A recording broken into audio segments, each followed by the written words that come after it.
Ada orang Kristen khawatir ketika dia diperhadapkan dengan berbagai persoalan dalam hidupnya.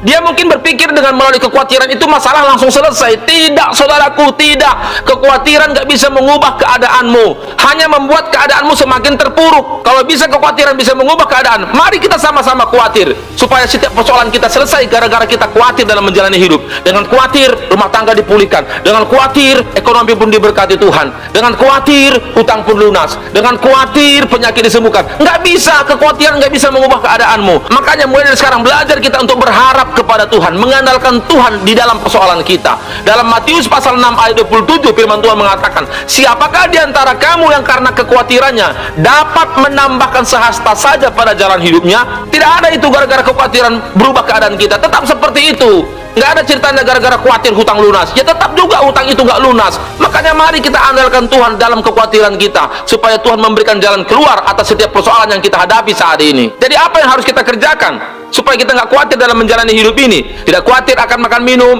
tidak khawatir akan masa depan, tidak khawatir akan musim kering, musim panas, musim minus.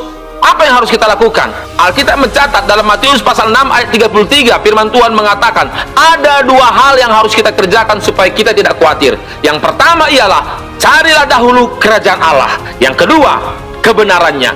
Jadi yang pertama kita cari itu kerajaan Allah dulu. Ini berbicara keselamatan. Jadi caranya dengan membangun persekutuan yang intim dengan Tuhan melalui ibadah dan doa pribadi kita. Sebab melalui persekutuan yang intim dengan Tuhan, kita tidak akan khawatir dalam menjalani hidup ini. Dalam Mazmur pasal 62 ayat yang kedua, firman Tuhan mengatakan, hanya dekat Allah saja aku tenang, daripadanya lah keselamatanku, hanya dialah gunung batuku, kota bentengku, aku tidak akan goyah.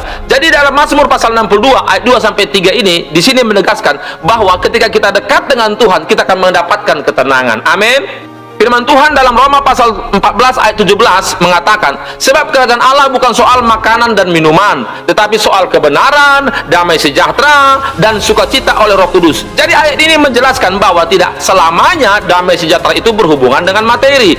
Jadi jangan heran kalau saudara menemukan banyak orang kaya yang masih khawatir dalam menjalani hidupnya karena tidak punya persekutuan pribadi dengan Tuhan. Poin yang kedua, supaya kita tidak khawatir dalam menjalani hidup, setelah kita mencari kerajaan Allah, yang kedua adalah kebenarannya. Kebenaran ini berbicara pertobatan. Sebab orang yang tidak hidup dalam kebenaran tidak akan tenang dalam hidupnya. Contohnya suka nipu, korupsi, rentenir, tidak suka jujur, suka mencuri, berdukun, gampang sakit hati, dan seterusnya. Banyak sekali yang membuat kita khawatir. Di dalam Yesaya pasal 32 ayat 17 firman Tuhan mengatakan, di mana ada kebenaran, di situ akan tumbuh damai sejahtera, dan akibat kebenaran ialah ketenangan dan ketentraman untuk selama-lamanya. Jadi itulah pentingnya kita hidup dalam kebenaran, yaitu